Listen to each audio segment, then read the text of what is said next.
성부와 성자와 성령의 이름으로 아멘.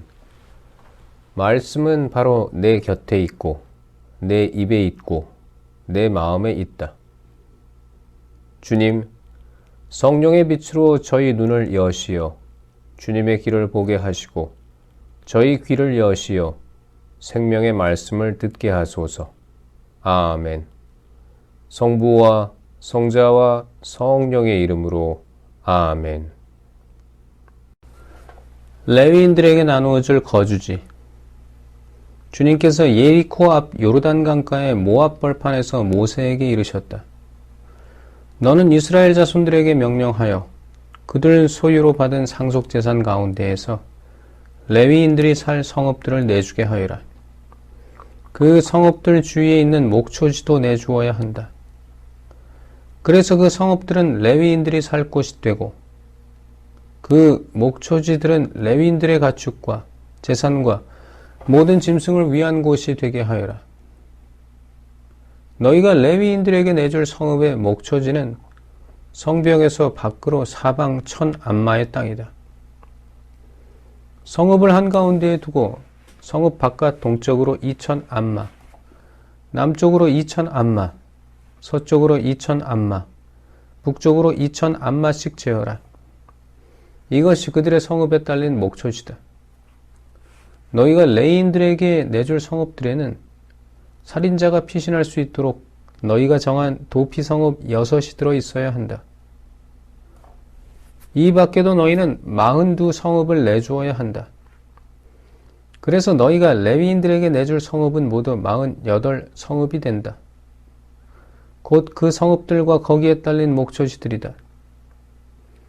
이렇게 이스라엘 자손들의 소유 가운데에서 내주는데 큰 지파에서는 많이 떼고 작은 지파에서는 적게 떼어라.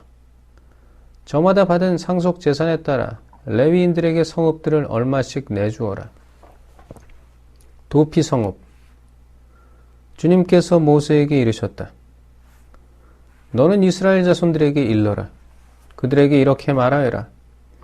너희가 요르단을 건너 가나안 땅에 들어가거든 몇몇 성읍을 선정하여 도피 성읍으로 삼아 실수로 사람을 쳐 죽인 살인자가 그곳으로 피신할 수 있게 하여라. 너희는 이 성읍들을 보복자를 피하는 도피처로 삼아 살인자가 재판받으려고 공동체 앞에 서기 전에 죽는 일이 없게 해야 한다. 너희는 이렇게 6 성읍을 정하여 도피 성읍으로 삼아라. 세 성읍은 요르단 건너편에 정하고 세 성읍은 가나안 땅에 정하여 도피 성읍이 되게 하여라. 이 6 성읍은 이스라엘 자손들뿐 아니라 이방인이나 그들 가운데에 머무르는 거류민에게도 도피처가 되어 실수로 사람을 쳐 죽인 자는 모두 그곳으로 피신할 수 있게 하여라. 그러나 누가 쇠 연장으로 남을 쳐서 죽게 하였으면 그는 살인자다. 살인자는 사형을 받아야 한다. 누가 사람을 죽일 만한 돌을 손에 쥐고 남을 쳐서 죽게 하였으면 그는 살인자다. 살인자는 사형을 받아야 한다. 또 누가 사람을 죽일 만한 나무 연장을 손에 쥐고 남을 쳐서 죽게 하였으면 그는 살인자다. 살인자는 사형을 받아야 한다. 피해 보복자가 바로 그런 살인자를 죽여야 하는 사람이다. 그는 살인자를 만나는 대로 죽인다. 미워하여 밀치거나 악의를 품고 무엇을 던져 남을 죽게 하였으면 또는 적의를 품고 손으로 쳐서 남을 죽게 하였으면 그 가해자는 사형을 받아야 한다. 그는 살인자다. 피해 보복자는 그 살인자를 만나는 대로 죽인다. 그러나 어쩌다가 적의 없이 남을 밀치거나 악의 없이 아무 연장이나 던졌으면 또는 미처 보지 못하고 사람을 죽일 만한 돌을 떨어뜨려 남을 죽게 하였으면 서로 원수도 아니고 해칠 뜻도 없었으므로 공동체는 이 법규들에 따라 그 가해자와 피해 보복자 사이를 판가름해 주어야 한다. 공동체는 그 살인자를 피해 보복자의 손에서 구하여 그가 피신해 있던 도피 성읍으로 돌려보낸다. 그는 거룩한 기름을 부어 세운 대사제가 죽을 때까지 거기에서 살아야 한다. 그러나 만일 살인자가 피신해 있던 도피 성읍의 경계 밖으로 나가면 피해 보복자가 도피 성읍의 경계 밖에서 그 살인자를 발견하고 그를 살해하여도 피해 보복자에게는 살인죄가 성립되지 않는다.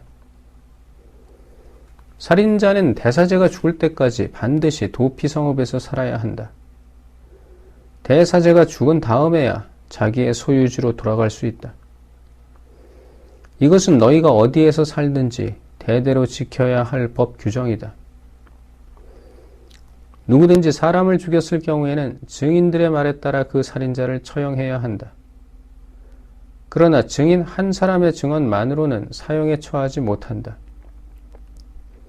너희는 죽을 죄를 지은 그런 살인자의 목숨에 대한 대가로 배상금을 받아서는 안 된다. 그는 사형을 받아야 한다. 너희는 살인자가 도피 성읍으로 피신하였다가 사제가 죽으면 고향에 돌아와 살게 해주는 대가로 배상금을 받아서는 안 된다.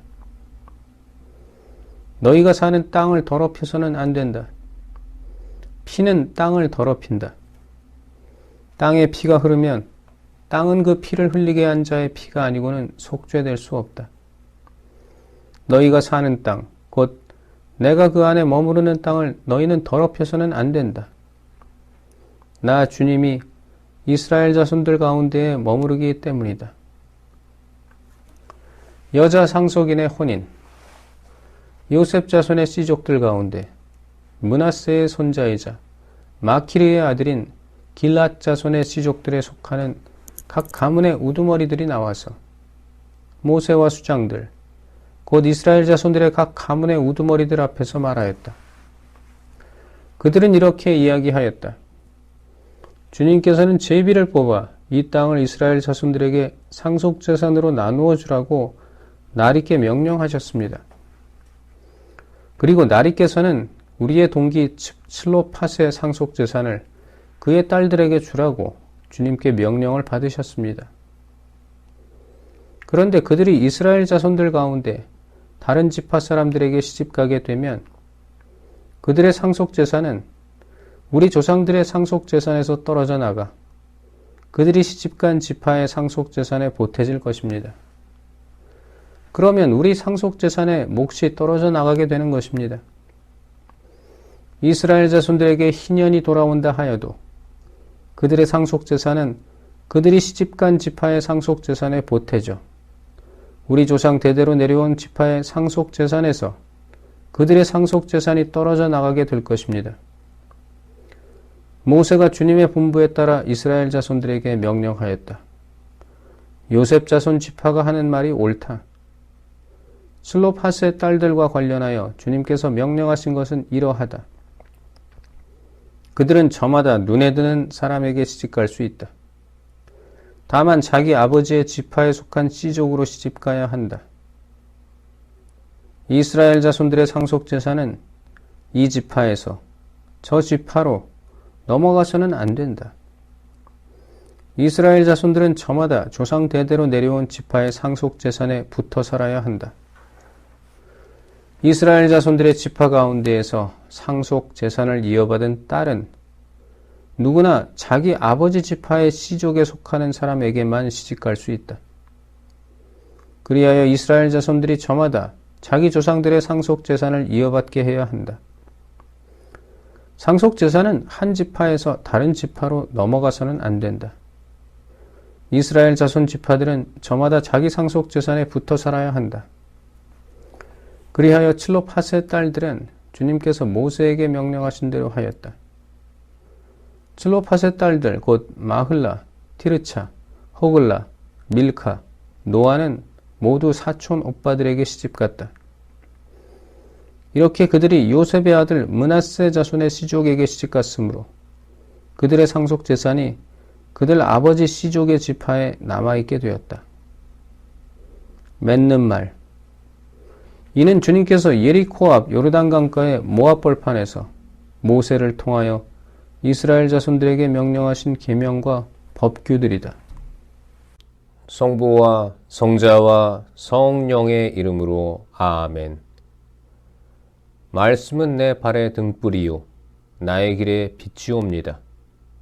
주님, 저희가 성경을 생명의 말씀으로 믿고 기도하며 살고 선포하게 하시어 언제나 성령 안에서 평화와 기쁨을 누리게 하소서.